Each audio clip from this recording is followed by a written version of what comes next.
주님은 언제나 사람을 통해서 역사하십니다.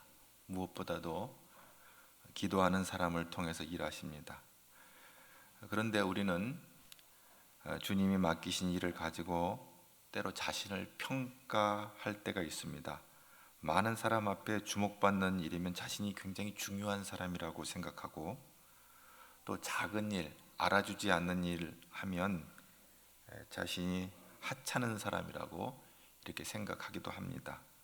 정도의 차이는 있겠지만 이것이 많은 그리스도인들의 생각이기도 합니다. 왜 이런 생각 기준을 가지고 신앙생활을 하는 걸까요? 우리의 신앙이 주님 중심이 아니라 나 중심이기 때문에 그렇습니다.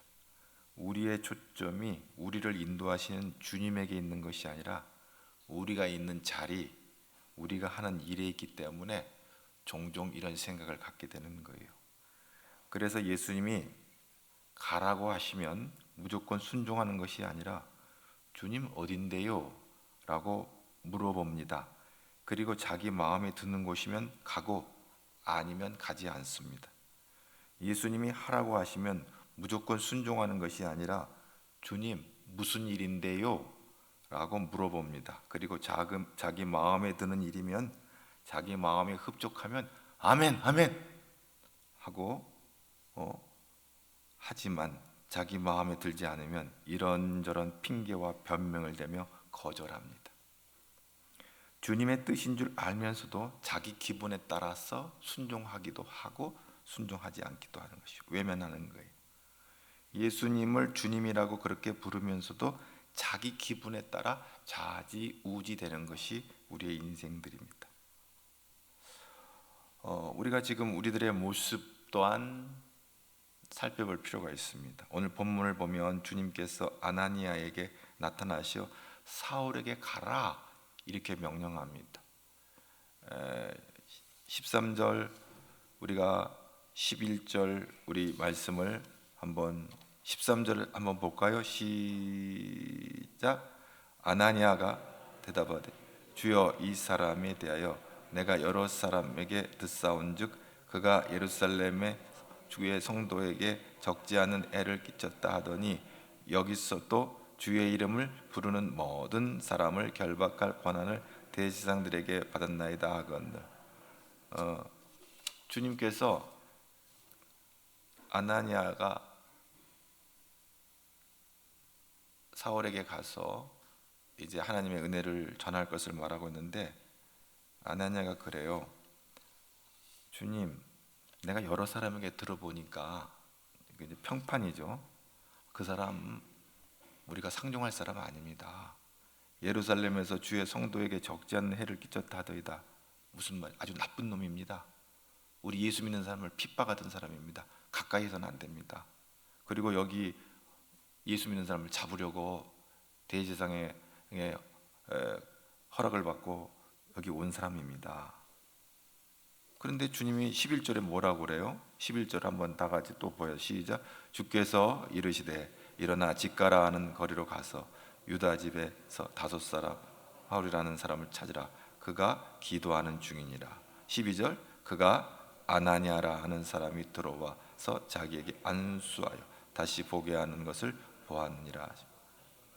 가봐라. 지금 왜 그래요? 지금 사울은 다메섹 도상에서 환상 가운데 부활하신 주님을 만난 다음에 눈이 멀어버렸어요. 그래서 주변 사람의 도움을 받아가지고 겨우 다메섹 성에 들어와서 지금 유하고 있는데 안타까운 마음으로 좀 기도하는 중이거든요. 근데 우리 주님께서 그 기도하는 것을 보시고 아나니아를 통해서 놀라운 은혜를 베푸실 계획을 갖고 계신 거예요. 근데 아나니아는 사울에게 가라는 주님의 음성을 듣고 너무 놀란 것은 사실이에요. 사울이 어떤 사람입니까? 성도들을 박해했던 사람이에요. 옥에 가두고 심지어는 죽이기까지 했고요. 그 열심히 지나쳐서 성도들을 잡기 위해서 예루살렘에서 200km 이상 떨어진 다메섹까지 와가지고 예수 믿는 사람들 핍박하려고 오던 길이었거든요. 심지어는 그 사울이 그 스데반을 죽이는데도 앞장섰고요. 그런데 주님께서 바로 그 사울을 찾아가서 안수하라고 하니까 기가 막힌 얘기잖아요.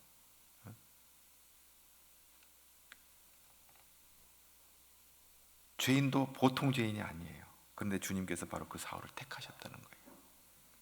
초대교회 성도들에게 있어서 주님께서 사울을 택하신 것은 충격이었어요. 인간적인 기준으로 본다면 사울은 택함 받을 수 있는 사람이 아니에요. 사울은 심판을 받아야 되는 거예요. 그런데 바로 그런 사람을 주님께서 택해 주셨다고 하니까 기가 막힌 거예요. 택함 받을 수 없음에도 불구하고 택함 받은 거 주님의 은혜인 줄로 믿습니다. 사울에게서는 그랬어요. 만약 주님께서 사울을 택하시지 않았다면 사울은 어떻게 되었을까요? 결국에는 주님의 심판을 받고 지옥에 떨어져서 영원한 형벌을 받았을 겁니다. 그런 사울을 주님께서 불쌍히 여기신 거예요. 그런 사울을 주님께서 사랑하신 거예요. 그런 사울을 주님께서 택하셨어요. 그리고 기도하는 사람으로 변화시켜 주셨습니다. 오늘 방금 읽은 9장 11절에 그가 기도하는 중이다 했어요.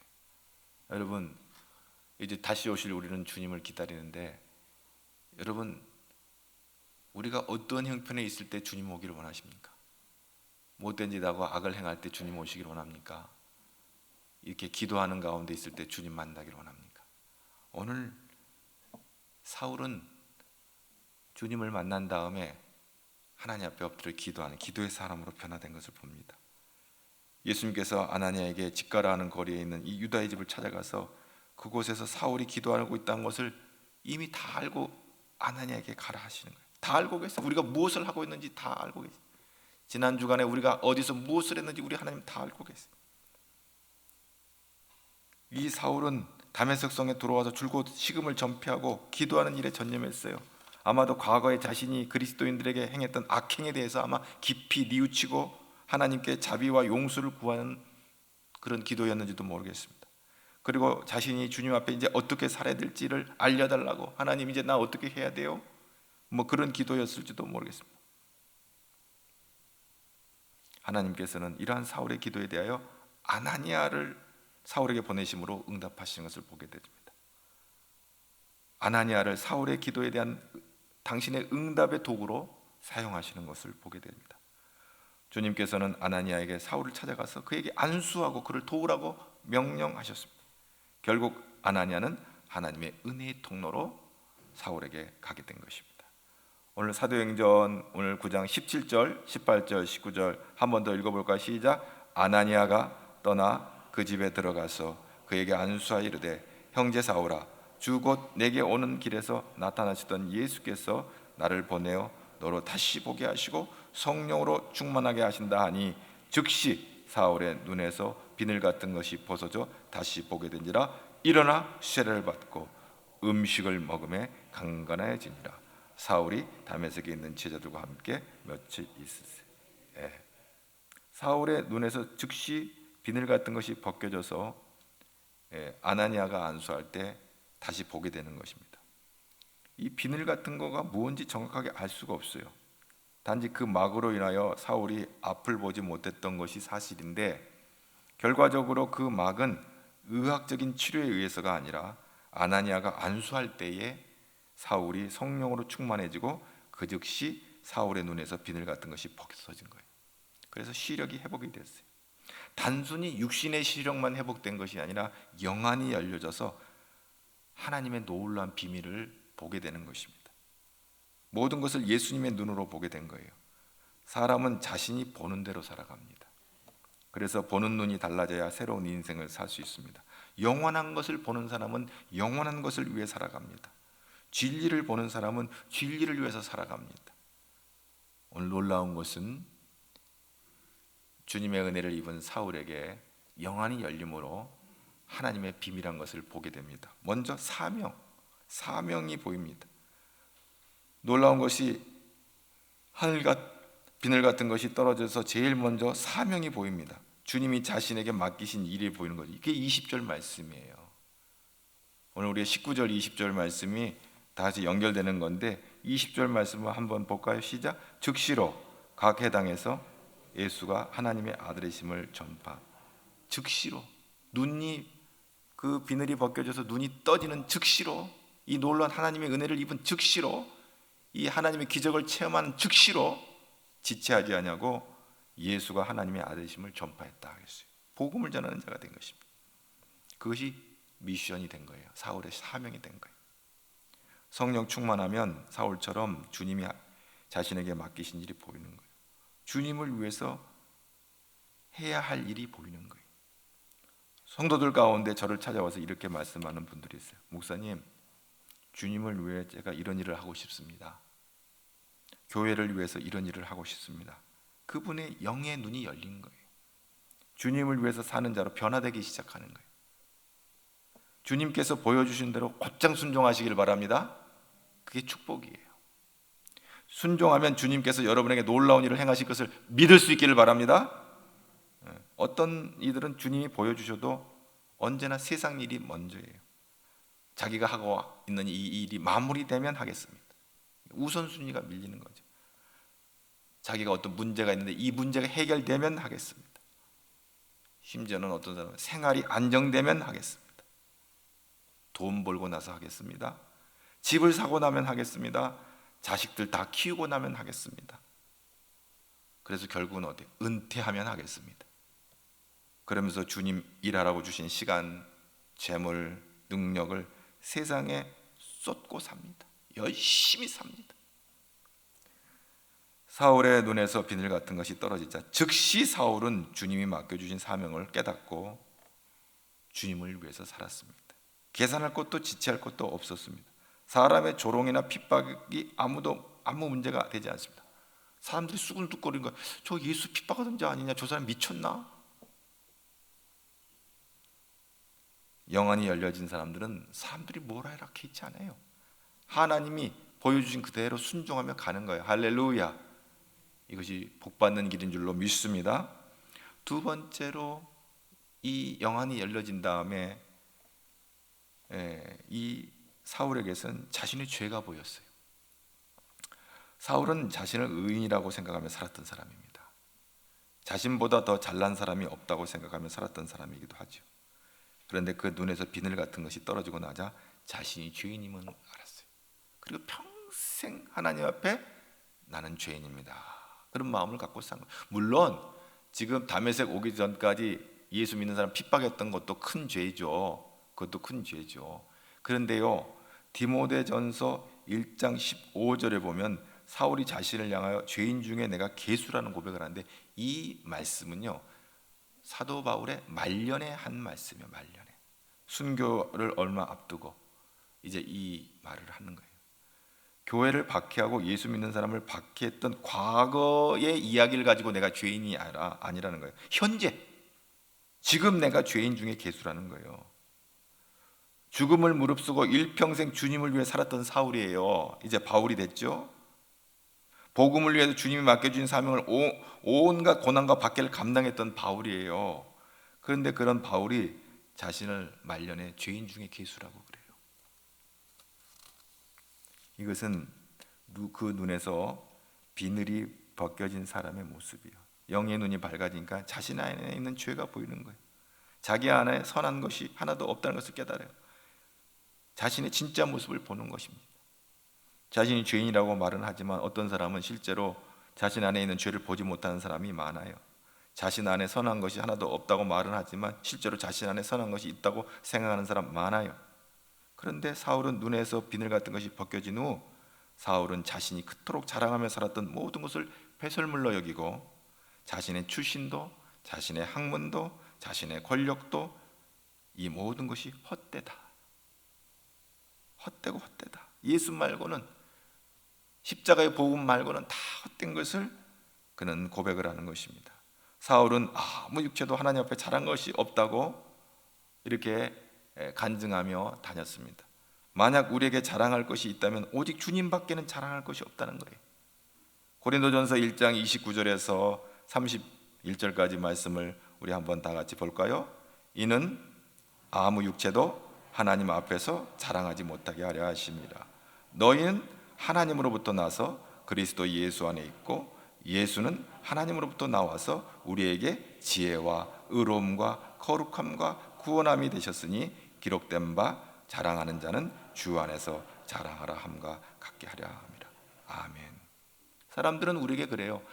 참 지혜로우시네요. 참 의로우시네요. 참 하나님 보시기에 아름답네요. 이렇게 말하잖아요. 근데 사도 바울은 뭐라고 해요? 그런 지혜가 있어요? 그건 내가 아니에요. 내 안에 계신 예수님이에요. 우리에게 예수는 하나님으로부터 나와서 우리에게 예수님이 우리의 지혜예요. 예수님이 우리의 의예요. 예수님이 우리의 거룩함이에요. 예수님이 우리의 구원함이에요 라고 간증하고 다니는 거예요. 할렐루야.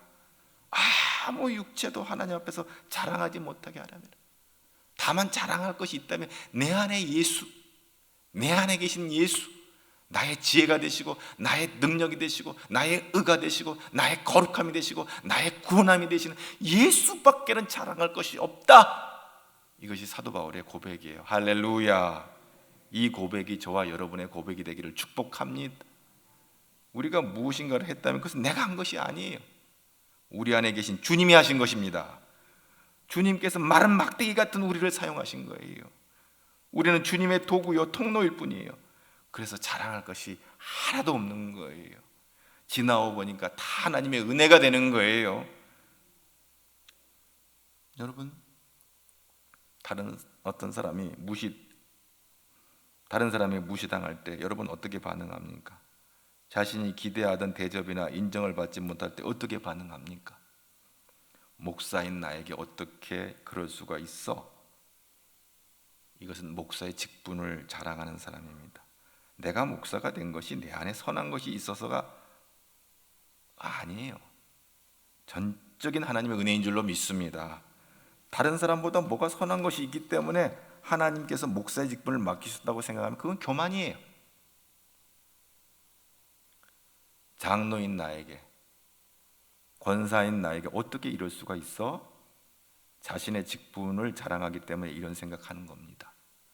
내 안에 선한 것이 있어서 하나님께서 나를 장로 되게 하시고 권사 되게 하신 것이 아니에요. 나를 예수 믿고 하나님의 아들이 되고 딸 되게 하신 거 아니에요. 전적으로 하나님의 은혜인 줄로 믿습니다. 그러니까 감사할 것밖에 없는 거예요. 조금만 무시당한 것 같으면 시험에 들고 조금이라도 자신을 반대하는 사람을 대하면 분노하는 이유가 뭐예요? 아직도 내가 살아있기 때문에 그렇습니다. 아직도 내 안에 선한 것이 있다고 생각하고 있기 때문에 그렇습니다. 자신을 죄인이라고 생각하는 사람은 절대로 다른 사람을 정죄하지 않습니다. 비판하지 않습니다. 왜 우리가 다른 사람의 말을 쉽게 합니까? 자신이 그 사람과 다르다고 생각하기 때문에 그렇습니다. 내가 너보다 낫다라고 생각하기 때문에 그렇습니다. 또 때로는 우리가 정죄하고 판단할 때 자신은 그런 잘못을 하지 않았다고 생각하기 때문에 그렇습니다. 자신은 그런 죄를 짓지 않았다고 생각하기 때문에 그렇습니다. 맞습니다. 좋아요. 너무 좋아요. 그런데 자신은 그 사람이 저질렀던 잘못을 저지르지 않았을지도 모릅니다. 자신은 그 사람이 지은 죄를 짓지 않았을지도 모릅니다. 그러나 자신은 그 사람이 저지르지 않은 다른 잘못을 저지르고 있다는 사실을 모르고 있습니다. 자신은 그 사람이 짓지 않은 다른 죄를 짓고 있다는 사실을 모르고 있습니다. 죄의 모양만 다를 뿐이지 자신 안에도 그 사람과 똑같은 죄가 있다는 사실을 모르기 때문에 쉽게 비판하고 정죄하는 것입니다. 참으로 무서운 것은 사람이 짓는 그 어떤 죄보다 비판하고 정죄하는 죄가 더 크다는 사실입니다. 하나님께서 제일 싫어하신 죄가 교만입니다. 왜? 교만은 마귀의 무기이며 마귀의 정체성이며 마귀의 성질이에요. 교만한 사람은 마귀 쓰기 딱 좋은 사람이에요. 마귀의 동업자예요. 디모데전서 3장 6절에 교만하여져서 마귀를 정죄하는 그 정죄에 빠질까 하며, 사도 바울이 안타까운 마음으로 이런 말을 하죠. 새 번역으로 번역해 보면 그가 교만해져서 마귀가 받을 심판에 떨어질 위험에 있습니다. 이 말은 뭐냐면 하나님께서 교만으로 인하여 하나님을 대적했던 마귀를 심판하시는데 그때 마귀만 심판을 받는 것이 아니라 교만한 사람도 함께 마귀와 함께 심판을 받게 된다는 거예요. 얼마나 무서운 말씀입니까? 하나님께서 교만을 이렇게 싫어해요. 그러니까 교만은 날마다 벗어버려야 돼요. 하나님 무서운 줄 아는 것이 지혜입니다. 오늘 밤에 불러가도 우리는 할 말이 없는 사람들입니다. 그러므로 어떠한 형편에 있든지 교만이 자리 잡지 않도록 우리는 경계해야 될 줄로 믿습니다. 교만해지면 반드시 옳고 그름을 따지게 돼 있어요. 옳고 그름을 따지는 것은 문제가 아닙니다. 사람 살다 보면 무엇이 옳은지 경우를 밝히는 것은 중요한 일입니다. 그런데 거기서 멈추면 좋겠는데, 문제는 그것을 가지고 자기의 의를 주장하는데 사용하는 데서부터 문제가 발생됩니다. 바로 교만입니다. 자기가 허물 많은 죄인이라는 것을 까마득하게 잊어버리는 것입니다. 이게 죄예요. 그래서 교만한 사람은 자연스럽게 다른 사람을 판단합니다. 자신이 옳고 그름을 따지고 있다면, 그래서 자신이 누군가를 비판하고 있다면 정신 차려야 됩니다. 자신이 교만의 죄에 빠져 있다는 것을 눈치채야 되는 것입니다. 기도 생활에 열심히 한 자신도 모르게 기도하지 않는 사람을 판단합니다. 왜 장로가 돼가지고 새벽 기도도 안 나와? 봉사에 열심이면 자신도 모르는 사이에 봉사하지 않는 사람을 판단합니다. 한 10년 예수 믿었으면 교회 와서 일도 좀 해야지, 저렇게 자리만 데우고 가는 사람이 어디 있어? 큰 헌금을 드리고 물질을 이렇게 베풀면 자신도 모르는 사이에 인색한 사람을 판단합니다. 권사가 돼가지고 11조도 안 해. 말씀을 공부하고 말씀에 대해서 성경 공부 열심히 하는 사람들이 말씀에 대한 지식이 생기면 그 지식을 가지고 다른 사람을 판단합니다. 우리도 모르는 사이에 교만해지는 거예요. 어느 교회에 보면 그 얘기를 들으면 헌금을 제일 많이 하는 사람이 제일 말이 적대요. 어줍지 않게 하는 사람이 밤나라 감나라 말이 많다는 거예요. 여러분, 우리도 모르는 사이에 교만해지는 거예요. 야고보서 4장 11절 12절 말씀 우리 다 같이 함께 보겠습니다. 형제들아, 서로 비방하지 말라. 형제를 비방하는 자나 형제를 판단하는 자는 곧 율법을 비방하고 율법을 판단하는 것이라. 내가 만일 율법을 판단하면 율법의 준행자가 아니요 재판관이로다. 입법자와 재판관은 오직 한 분이시니 능히 구원하기도 하시며 멸하기도 하시느니라. 너는 누구이기에 이웃을 판단하느냐? 자기가 하나님의 자리에 들어가서 뭐는 이렇고 뭐는 이렇고, 네가 하나님이냐?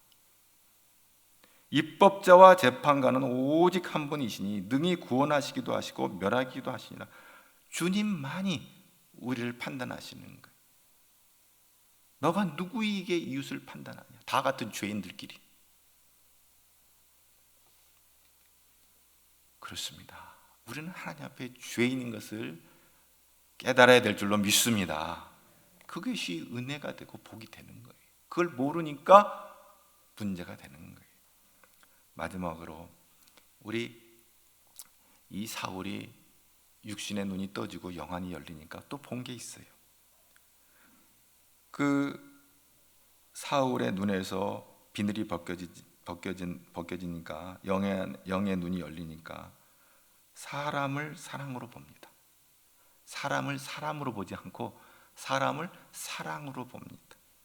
왜냐하면 예수님께서 우리 모두를 그렇게 보시기 때문에 그렇습니다. 예수님으로 충만해지면 예수님의 눈으로 보게 됩니다. 예수님의 눈으로 보면 사람에게 하는 말이 달라집니다. 예수님의 눈으로 보면 사람을 대하는 태도가 달라집니다. 그 안에 예수님이 있으면 우리의 말과 태도가 달라진다는 거예요. 물론 상대방의 허물이 보여요. 상대방의 죄가 보여요. 그러나 그것이 상대방을 향한 사랑을 막지 못한다는 거예요. 왜요? 우리가 죄인 되었을 때 우리를 사랑하신 예수님의 마음이 우리 안에 있기 때문에 그렇게 되는 거예요. 로마서 5장 8절 말씀 다 같이 읽어봅시다. 우리가 아직 죄인 되었을 때 그리스도께서 우리를 위하여 죽으심으로 하나님께서 우리에 대한 자기의 사랑을 확증하셨어요. 우리를 구원하시기 위해서 죽으셨어요. 죽기까지 사랑하셨어요. 그렇게 해서 사랑을 확증해서, 내가 너를 얼마나 사랑하는 줄 아냐? 당신이 십자가에서 고난 맞으시고 죽기까지 나를 사랑하신 거예요. 나를 건지시려고. 자랑할 곳이 없는 거예요. 우리는 하나님 앞에. 성령으로 충만하면 상대방의 허물이 비판거리가 아니라 기도거리가 되는 거예요. 내 기도가 되는 거예요. 내 비판이 아니라 내 기도가 되는 거예요. 이것은 노력으로 되는 것이 아니에요. 사실 사람으로는 할 수 없어요. 마태복음 5장 44절의 말씀을 보면 여러분 기가 막혀가지고 쫄도할 거예요. 마태복음 5장 44절 볼까요? 시작. 나는 너희에게 이르노니 너희 원수를 사랑하며 너희를 박해하는 자를 위하여. 원수는 그냥 가까이 사는 사람도 사랑하지 못하는데 원수를 사랑하라고요? 나한테 매일 새끼 밥 챙겨주는 사람도 위해서 기도 못하는데 나를 박해하는 자를 위해서 기도하라고요? 쉽지 않은 일이에요. 예수님이 이런 말씀을 우리 앞에 하시는 걸 보면 우리는 절망하게 돼요. 이거 어쩌란 말이냐. 예수님께서 불가능한 것을 명령하실 리가 없는데, 그런데 나는 도무지 이 말씀대로 살 수가 없고 도대체 무엇이 문제일까? 나는 이것밖에 안 되는 사람인가? 내가 정말 예수 믿는 사람 맞는가? 나 죽으면 천국 갈까? 이렇게 살다가 예수님의 말씀대로 살려고 노력했던 사람들이라면 누구나 용서하지 못하고 사랑하지 못하는 자신의 모습을 보고 절망하는 경험들을 가지고 있을 것입니다. 정말 낙심이 돼요. 아니 예수님은 이렇게 사랑하라고 하는데 내가 그렇게 못 살잖아요. 그러니까 괴로운 거예요. 너무 괴로워요. 사울의 눈에서 비늘 같은 것이 벗겨졌던 것처럼 우리 눈에서도 비늘 같은 것이 벗겨져야 합니다. 그래야 사람을 보는 눈이 달라지고요. 이것은요 성령으로만 가능한 역사예요. 내 힘으로는 안 돼요. 내가 죽을 둥 살둥 사랑한다고 해서 되는 거 아니에요. 돈으로도 안 돼요. 뭐 공부해가지고 되는 것도 아니에요. 돌을 닦아서 되는 것도 아니에요. 성령께서 내 마음을 뒤집어 놔야 되는 줄로 믿습니다. 사랑하지 아니하면 안 되게끔 내 마음을 감동할 때만이 이 일도 가능한 거예요. 성령께서 우리의 눈을 띄워주셔야 돼요. 요한복음 9장 39절에 보면 예수님께서 이 땅에 오신 이유를 예수님께서 이르시되 내가 심판하러 이 세상에 왔는데 보지 못하는 자들을 보게 한다 그랬어요. 주님이 하시는 일이에요. 할렐루야. 예수님께서 진리를 보지 못하는 자들의 눈을 열어 진리를 보게 하시고 그리고 구원하시기 위해서 이 땅에 오신 거예요. 그 심판은 믿는 자에게는 구원이고 믿지 않는 자에게는 영벌이에요. 영생과 영벌. 믿는 자에게는 영생, 믿지 않는 자는 영벌. 눈을 뜨게 하셔서 주님을 보게 하시고 내가 곧 길이요 진리요 생명이니 나로 말미암지 않고는 아버지께 올 자가 없다. 이 복음의 비밀을 깨달은 자는, 보는 자는 하나님 나라를 유업으로 얻을 것이고 믿지 않는 자는 영벌에 참여하게 되는 것입니다. 사도행전 26장 18절 말씀 우리 다 같이 한번 보겠습니다. 그 눈을 뜨게 하여 어둠에서 빛으로 사단의 권세에서 하나님께로 돌아오게 하고 죄사함과 나를 믿어 거룩하게 된 무리 가운데 기업을 얻게 하리라 하더이다 하면 주께서 하시는 일인 줄로 믿으시기 바랍니다. 성령께서 하시는 일인 줄로 믿으시기 바랍니다. 그런데 사울이 어떻게 이 은혜를 입었나요? 기도하는 중에 다메섹에서 그가 환상 가운데 부활하신 주님을 만났지만 하늘로부터 그 강렬한 빛이 임할 때 그가 눈이 멀어버렸어요. 그래서 직가라는 곳에 가서 다메섹에 들어가서 유다의 집에 3일 동안 금식하며 기도했어요. 하나님 나 어떻게 살아요? 기도하는 가운데 주께서 아나니아를 보내시고 아나니아의 안수를 통해서 사울의 눈을 뜨게 하시고 비전을 보게 하시고 죄인 된 것을 깨닫게 하시고 사랑의 사람으로 사울을 다시 한번 거듭나게 하시는 것을 우리는 말씀을 통해서 발견하게 되는 거예요. 주께서 하셔야 돼요. 주께서 하셔야 돼요. 그래서 결과적으로 어떻게 됐는지 우리 19절 말씀 다 같이 보겠습니다. 시작. 음식을 먹음에 강간한 사울이 다메섹에 있는 제자들과 함께 며칠 있을새 음식을 먹고 강간해졌다. 회복이 된 거죠. 육신이 회복이 된 거예요. 영적으로도 회복이 되고 육적으로도 회복이 됐어요. 왜 회복시키셨어요? 디모데후서 4장 17절. 이것은 이제 사도 바울이 마지막 디모데에게 이제 순교를 앞두고 마지막 말하는데 그 비밀이 나와요. 디모데후서 4장 11절에 한번 다 같이 보겠습니다. 시작. 주께서 내 곁에 서서 나에게 힘을 주심은 나로 말미암아 선포된 말씀이 온전히 전파되어 모든 이방인이 듣게 하려 하심이니 내가 사자의 입에서 건짐을 받았느니라. 아멘. 주께서 내게 힘을 주심은 나로 말미암아 복음을 전하는 것. 모든 이방인들에게 복음을 듣게 하시려고 나를 강건하게 하시고 힘 주시고 그 환난 가운데, 그 고난 가운데서도 사자의 입에서도 나를 건져 내셨다, 이렇게 고백하는 거예요. 그러면서 너도 담대하라고 말하는 거예요. 하나님이 우리 가젤 중앙교회를 향하여 힘 주시고 능력 주셔서 땅 끝까지 복음을 전하는 센터로 우리 교회를 사용하여 주실 줄로 믿습니다. 저와 여러분을 사용하여 주실 줄로 믿습니다. 그때 하나님 힘 주시는 거예요. 오늘 하나님의 복이, 이 은혜가 저와 여러분의 복이 되기를 축복합니다. 요한삼서 1장 2절에 뭐라고? 사랑하는 자야, 내 영혼이 잘된 같이 내가 범사가 잘되고 강건하기를 내가 간구하노라. 사도 요한의 복이 우리 가젤 중앙교회 복이 되기를 주님 이름으로 축복합니다. 영혼이 잘 되시기를 바랍니다. 범사가 잘 되시기를 바랍니다. 강건하시기를 바랍니다. 그래서 예수가 저를 통해서, 우리를 통해서 증거되는 은혜의 통로, 축복의 통로, 복음의 통로로 저와 여러분이 써짐으로 말미암아 하나님께만 영광 돌리는 저와 여러분 되기를 주님의 이름으로 축복합니다. 하나님 감사합니다. 기도하는 중에 사울은 사명을 보게 되고 자기가 죄인임을 깨달아 알게 되고, 그리고 사람을 사랑하는 눈이 열려서 땅끝까지 복음의 증인으로의 사명을 감당했던 것을 봅니다. 기도하는 중에 하나님의 은혜를 입은 사울과 같이 오늘 또 기도하는 중에 우리의 영안이 열리는, 그래서 하나님의 은혜의 축복의 통로로 쓰임받는